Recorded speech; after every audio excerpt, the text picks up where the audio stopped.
the road to E3 2013. I wanted to get on here and make a quick video just of what I thought about to recap the conferences that Sony and Microsoft had in February and just this past week respectively. And you know, it's just interesting. I'm not a business savvy type person, but I know if I'm going to reveal a game console that my consumers are going to be using for probably the next 6, 7, even 10 years, I'm going to want to answer all basic questions that consumers are going to have about these new consoles. And really, looking back on both of the pre-E3 reveal conferences both of these companies did, they didn't really do any of that. So, you know, everyone knows what happened at the Xbox One reveal. I'm not going to go into too much detail about that. I actually went back and I watched the PlayStation 4 reveal that happened this past in February. And I took down some notes. I noticed a couple things I didn't notice before when I made my PlayStation 4 reveal video that I did, I think a couple months ago. So I noticed that Andrew House said, and this is a quote, "The living room is no longer the center of the PlayStation ecosystem, the gamer is." Sony's whole yarn they're spinning is they care about gamers. They made the system as developer friendly as they possibly can. Is there truth to that? I hope so. If I made a quick comparison, Sony came off a lot better than Microsoft, obviously. But at the same time, I don't know. Like, Mark Cerny went into his whole diatribe about what hardware is going to be in the PS4, supercharged PC architecture, it's going to have GDDR5 RAM and all that stuff. The DualShock 4, like I said before, I think in my last video, it looks kind of stupid. I'm not crazy about the gigantic light that's going to be on the controller to tell me what player I am on the console, but whatever. I'll see how it works when it comes out. The other thing I wanted to go over again was the 5 principles that the PS4 is generalized around. And that's simple, immediate, social, integrated personalization. And the one Sony was really driving home in this conference was immediate. They're telling me that, well, telling everyone that's interested in this console that you're going to be able to go online and you're going to be able to access things immediately. And right there, in my opinion, I think Sony's already starting to write checks they can't possibly cash. Because how is someone with subpar internet speeds, or really no internet at all, supposed to immediately access items on the PlayStation Store? You know what I mean? And they made promises about how you're going to be able to play games as the games are downloading. No, because that's worked so well in the past, right? That's not going to work. And then Dave Perry with Gaikai talks about how one thing I was interested in that I did touch base on was how you're going to be able to go and try, I think he said, any game on the PlayStation Store, and you're going to be able to, you know, try it before you buy it. If you like it, you buy it, which that's something I definitely agree with, because you really can't, with games nowadays, unless they have demos, you can't really try the game before you buy it. And even the demo, that could be an earlier build of the game, and most of the time, in my experience, demos are a misrepresentation of what the actual game entails. So, another thing I noticed was, I'll never forget Mark Cerny's quote about how the PS3 is the top platform for Netflix. Here's the thing. I understand why these game companies are pushing their consoles as multi-content devices. You can't really release a $400 or $500 console anymore, and you can't rely on just video games. You know, technology has far surpassed that. It's cool. I don't mind my console being integrated with TV, Netflix, sports. That's fine, with the caveat that you do not forget about the central focus of your games console, playing video games. And that's the problem I've had with Microsoft. Like, I don't even need to think about E3 2012 and Microsoft, really with everyone's. E3 2012, it's like me being a Vietnam vet, and every time I think about it, I get post-traumatic stress disorder. You know, like, that was just Ooh. But going back to now, another funny thing I noticed, well, you don't, going back to the Netflix thing, you don't want your games console to be known for that. Am I saying I don't want movies or TV or sports on any of my consoles ever? No, I'm not saying that, because there's obvious revenue there, and it's an obviously bigger consumer base for these companies. That's fine. But that's not what you want to be known for with your PlayStation 3, the top platform for Netflix. Like, come on. When that's a quote you're throwing around, you know you can do better in the games department. I'm just saying. Anyway, there was another underlying concept throughout this whole conference. They were apologizing profusely for the cell architecture in the PS3, which developers is well known. They had a lot of problems developing games with the PS3 because of that architecture. There was also, if you look between the lines of this conference, there was also profusely apologizing for the Vita being pretty much abandoned.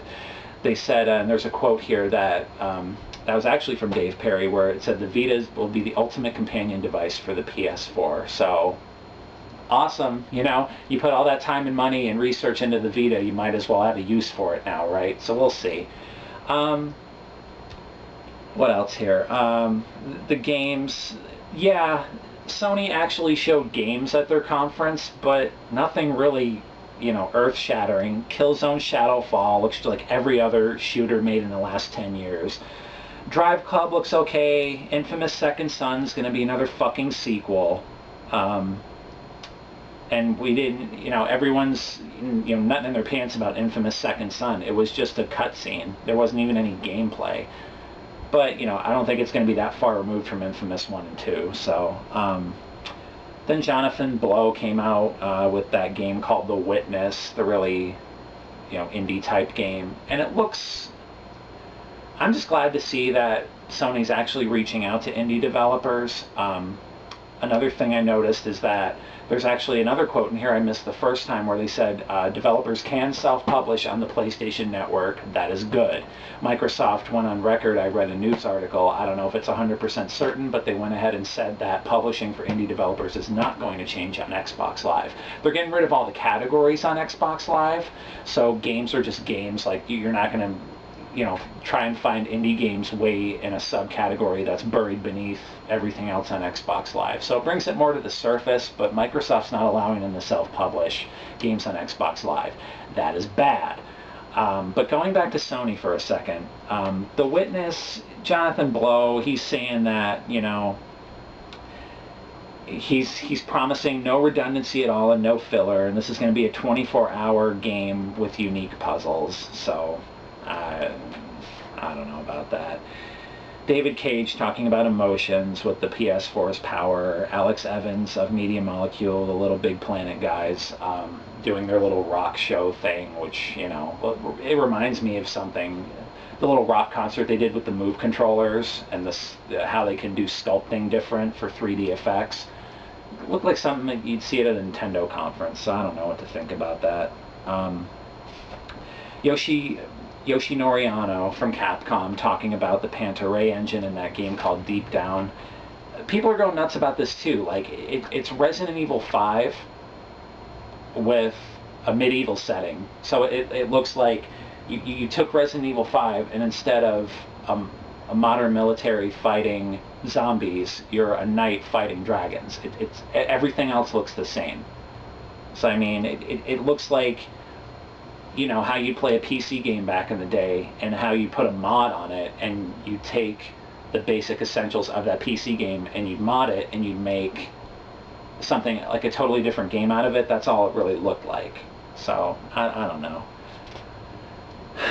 Then Yoshihisa Hashimoto from Square Enix showed the trailer with the Luminous Studio game engine. Looks nothing like Final Fantasy, but yet it is. It's the one where the mob busts in on the wizards and one of the wizards escapes with a crystal or something like that and flies off on a dragon after killing some wolf dog thing. Then Shinji Hashimoto comes out, who's the brand director of the Final Fantasy series, and he said there's going to be a new Final Fantasy game at E3. Like, who cares? Is there a fucking nerd out there who still cares about Final Fantasy anymore? I mean, that series, to me personally, that series completely, like, it started toppling on the surface with 8, and it just fell completely off course at 10. I didn't give a shit about it anymore. Like hearing Titus talk for 5 seconds, like go to SpoonieExperiment.com and watch Spoonie's review of Final Fantasy X, and I want you to watch that entire review, and I want you to fucking look me in the eye and say that's a good game. You know, fuck Final Fantasy. It used to be good, not anymore. They had their chance. More Watch Dogs footage was shown by Ubisoft. Looks sweet. And the complete dog of the conference was when Blizzard came out and they announced their strategic partnership with Sony, and we're gonna get Diablo 3 on the PS3 and PS4. Like, if you're using like something like that as an announcement against Microsoft's conference that just happened, like watch my normal PS4 video that I made, my last PS4 video, I should say, that I made a couple months ago, and you'll see all my thoughts about that. Like, Diablo 3 port. Then Bungie announced Destiny, the new MMO FPS that looks nothing like Halo at all. You know, PS4 coming holiday 2013. So that's Sony. Now I'll go on to Microsoft. You don't want to start out with Don Matrick coming out and talking about anything, Mr. Ushering in a new era from E3 2012. This guy is just, I don't know. He just rubs me the wrong way. So, cloud computing, the Kinect is improved. The controller looks fucking awesome, man. Like, they finally addressed the D-pad. Now, they said the controller is going to have an integrated battery pack, so I don't know if we're still going to have to buy fucking AA batteries like it's 1997, or if it's actually, you can charge it with the system as well. I'm hoping for the latter. If it's the former, that kind of sucks, but it's not going to stop me from buying the console if there's actually stuff I want to play on it. Then they went in the whole TV thing. It looks cool, but they put too much emphasis on the TV and the sports part of the Xbox. I don't want to buy a video game console, again, for TV and sports. I can switch around on my TV just fine. I can use they showed off snapping is going to be an Xbox, which is a Windows 8 feature. I can go on Windows 8 and I can do all the fucking snapping with Skype I want. Why should I buy your video game console? And that's Microsoft's big mission at E3 coming up. They got to come in and they got to come out swinging, and they got to make me fucking nut in my pants more than my girlfriend already makes me nut in my pants. Okay, like, they have to really step it up. And they kind of fucked up in a way, because now they have to take half a step back now, and they got to address all these issues that showed up in this conference, and I'll get to those. The Kinect is completely redesigned, but I don't really use the Kinect that much, and it comes with the console this time, which gamers are complaining that's going to drive up the cost for something they don't use. I don't really mind it, and the Xbox One, I don't mind the name either. You know, like, I don't care that much about what the console is called, what the console looks like. Like, people are saying, oh, it looks like a VCR. Like, oh, to me it looked like a DVR. You know why? Because VCRs, they have a slot where you can put a VHS tape in it. So I don't know where the VCR player thing came from. It looked just like a DVR. Like, when I first saw it, I'm like, oh, it looks just like my DVR we have. We have a Dish Network. It looks pretty much just like that. But if you buy consoles based on how they looked, I'm sorry, you're a fucking idiot. You know, like looking back, like the Nintendo 64 didn't look like all that, but it was way more fun than, you know, half of the game. It had way better games than what we have now, you know. Revamped Xbox Live, 300,000 servers. You're going to have dynamic achievements that developers can make after they've completed the game. They explained where games are locked, like achievements for games are locked down after the game ships. and they can add new achievements as they're adding DLC, like is common with the Call of Duty games. But this time, they can tweak achievements in real time. So, say that the game is out for the first week and you need to get 25 kills to get an achievement or a trophy. They can go in, they can do a quick patch and make it where it's only like 15 kills this time. So that's kind of cool. Then EA came out and talked about their fucking Ignite game engine, talked about their sports games. You know, I didn't hear Battlefield at all. Like, what are you saying? What? I don't know. I don't hear Battlefield. Then get the fuck off the stage. That's what I think, okay? FIFA 14, NBA Live 14, Madden 25, which that's a fucking stupid name. Like, I know they're calling it Madden 25 because it's the 25th game in the series, but why not just call it 2014? Like, you know how many parents that's going to confuse? Whatever. And of course the new UFC game. Those are the 4 games that EA Games was talking about, and they dropped a kind of a bombshell for people overseas where FIFA is huge. Don't really care much for FIFA, but I respect people that do. I just never got into it. I don't know. Maybe I need to try it again. But they have this Ultimate Team thing where I guess you can buy, it's like a trading card kind of game from what I got from people who actually used it, and it's this huge microtransaction thing. It's kind of like crack. It's kind of like a Pokemon mini game inside FIFA, I guess. So that's going to be huge, and the way people are talking about it that are FIFA fans, that I've seen online, is they're pretty much going to buy this system if that's exclusive to it. So it must be a huge deal. Forza 5's announced to the surprise of absolutely no one. We knew that was coming out.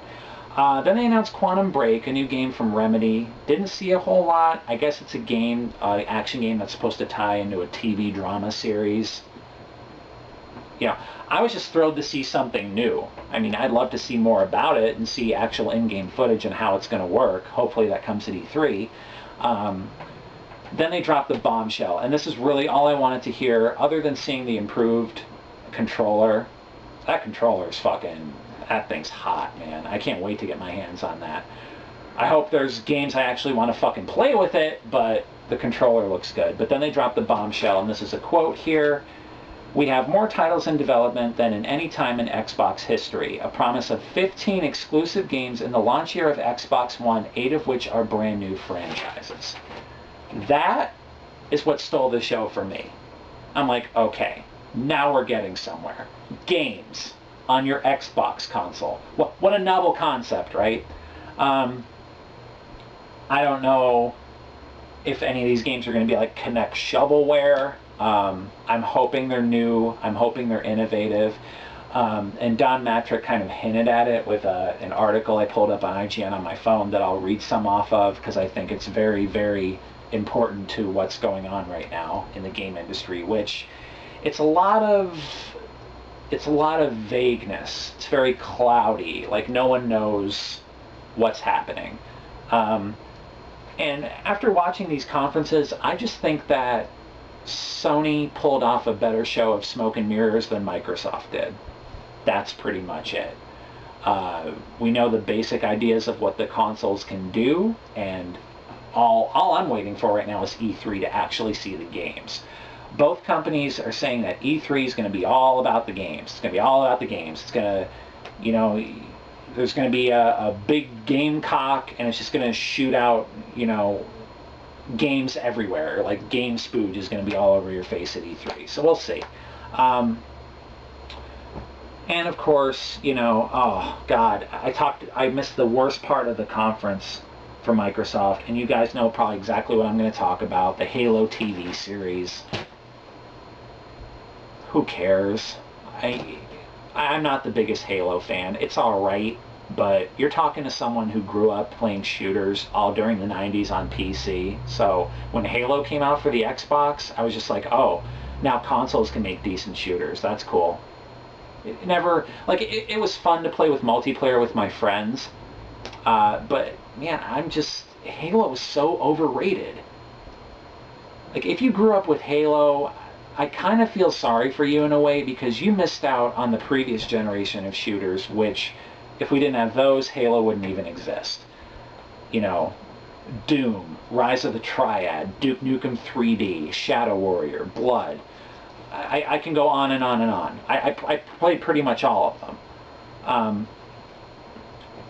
Yeah, Halo the TV series, even with Steven Spielberg at the helm, I just don't know, man. Like, I have a hard time forgiving Steven Spielberg for Indiana Jones and the Kingdom of the Crystal Skull. That was a fucking, oh my god. Abortion isn't even the word. Like, that should have stayed shelved. But getting off topic again. Then they went into this whole diatribe about how they're gonna have this exclusive partnership with the NFL. Like, I'm just like, you were doing decent, Microsoft. Now you just went off track. You know, turn back. You're going the wrong way. You know. They didn't really talk about much. Like, the Xbox One's going to have exclusive NFL content, I guess. They just pretty much announced that the NFL and Microsoft with the Xbox are working together. I don't know. I don't really care. Like before, when Youssef towards the beginning of the conference, when he was talking about all the TV stuff and all the the fantasy basketball stuff like that, I really don't. It's cool for people who do that, don't get me wrong, but I'm just not into that. Games, I want to see games. And a lot of people, the biggest problem with this conference is that they didn't show a lot of games. On the other hand, I heard that people, like, there was a press announcement but right before this reveal event where they even said, they came out and said before the reveal even happened that there wasn't going to be a lot of games and they were going to focus on games more at E3. I didn't get that. But if they said that, then it makes this whole thing a lot more understandable. And there was also an article I read earlier today where Microsoft knows gamers are disappointed. This article, I'll read it, just came out. It's on IGN. It came out about 20 hours ago. So yesterday. And they talked about how they're really confident in E3, how they're going to, you know, please everyone and change everyone's mind about the console. So they're aware of all the flack they're getting, which is good. That's step one. Now the step two is actually addressing it. Then, you know, Call of Duty Ghosts was announced to close out the conference. Big fucking whoop-de-doo. Like, I love how the developer said this is going to be the best Call of Duty you've ever seen. This is going to be the best looking Call of Duty you've ever seen. And the clips they showed, it looks like exactly the same fucking game.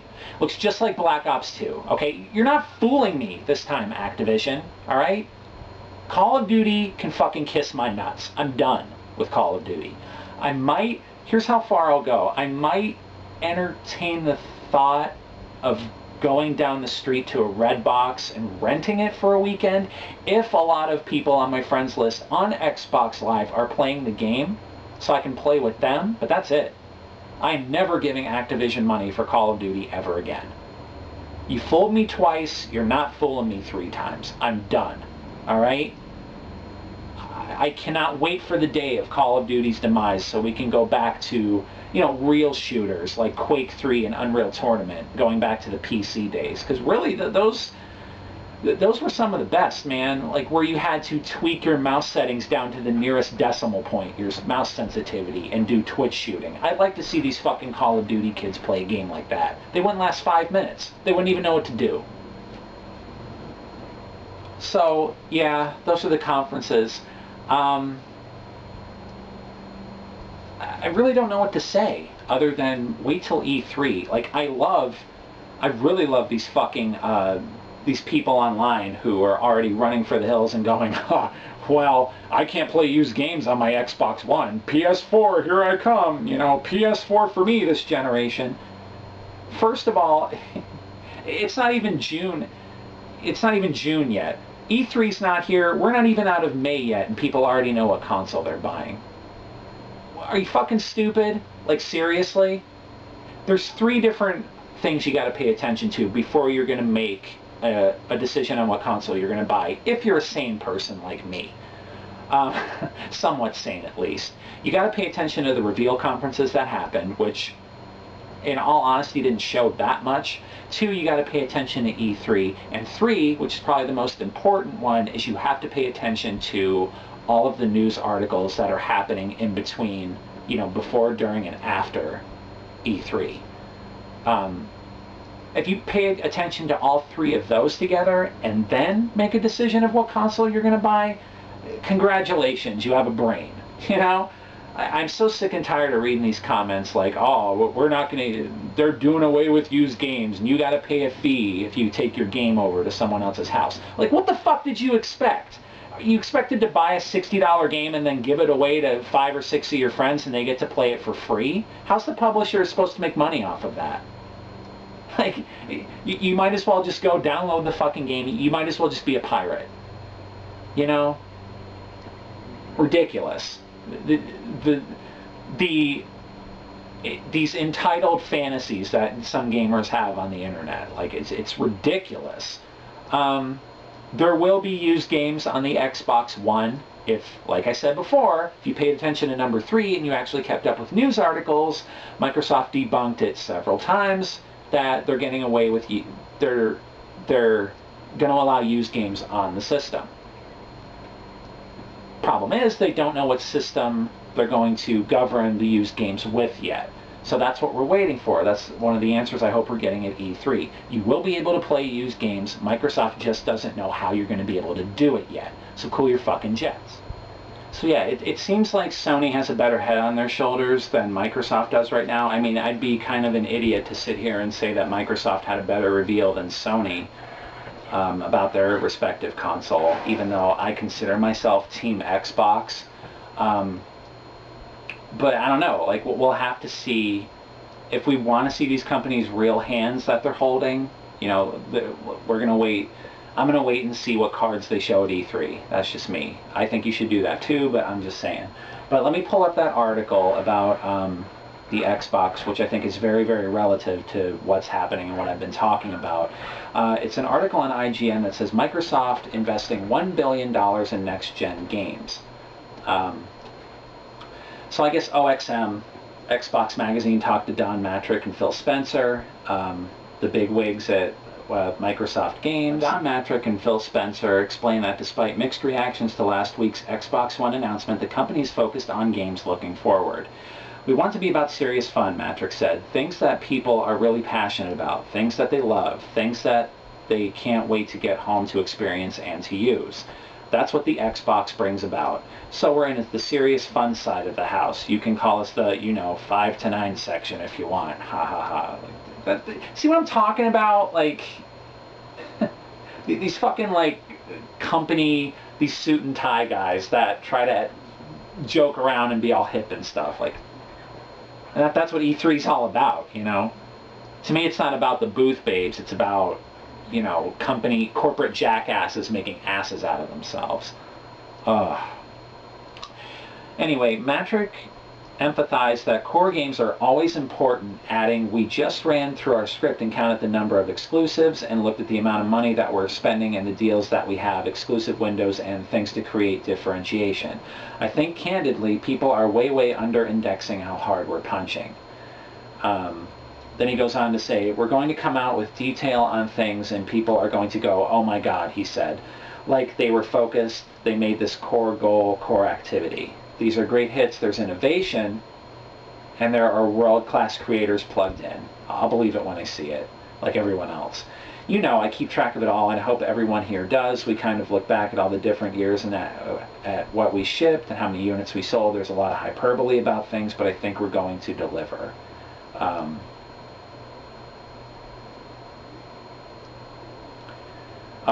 Here's what I was looking at. Here's what I was looking for before. Following the Xbox reveal last week, Microsoft Interactive Entertainment Business Chief of Staff Aaron Greenberg tweeted that E3 is all about the games. Again, for Microsoft, and has since added, we care a lot and we'll get it right. We'll see. I will be here at E3. I will be watching all of these conferences. And I will, obviously, make long-winded videos about my thoughts on them. I'm going to try and cut it down this year, try and get to the more focal points of it, but you get the idea. But yeah, wait till E3 at least to make a decision. Go to gaming sites, see what they're talking about and stuff. The Xbox One will be able to play used games. No, you're not going to be able to buy the fucking game and give it to a group of like 12 of your fucking friends so they can play it for free. That would be stupid. That would be a terribly bad business decision, and it's not going to happen. And another thing that people were getting all caught up about was how they're not going to be able to play their old Xbox 360 games because the Xbox 360 has the PowerPC architecture, and the new Xbox is going to have the x86 architecture like the PS4 is going to have.